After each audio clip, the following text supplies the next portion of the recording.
какво прави един софтуерен инженер с чаша вино. Историята започва преди няколко години, когато ние си имахме лозя с баща ми и започнах лека по лека да виждам проблемите в сектора, понеже, както казах, професията ми е софтуерен инженер, но хобито винаги ми е било да се занимаваме с лозята, да си правим вино.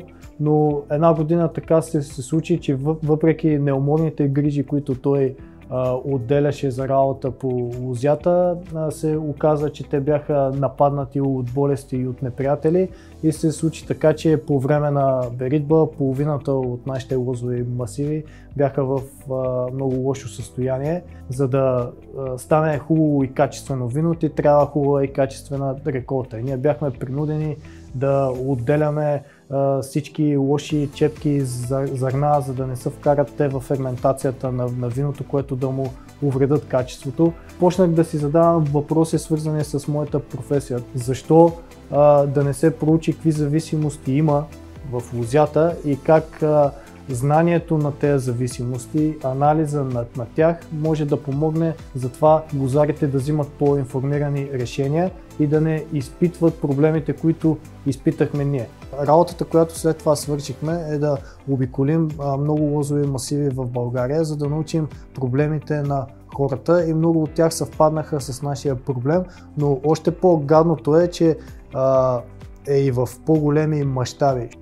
От там нататък започнахме с колегите да реализираме технологично решение. Beeline стартира като стартъп и иновативна компания в областта на лозарството, като основната дейност и основната стойност, която дава на клиента, в случая лозар и винар, е той да взима информирани решения спрямо състоянието на неговите лозови масиви. Достигнахме до едно базово ниво на софтуер, който следи риска от болести и реално следи развитието на патогените на тези болести. Това, което ме мотивира всъщност да участвам в AgroHub и реално в този проект, в който са най-различни организации и в случая като научно звено и практическо звено всъщност Аграрния университет, е възможността реално, която ни дава този проект, е ние да надскочим себе си и нивото на софтуера, което имаме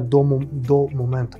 Това надскачане става всъщност с допълнителна работа с науката и с практиците.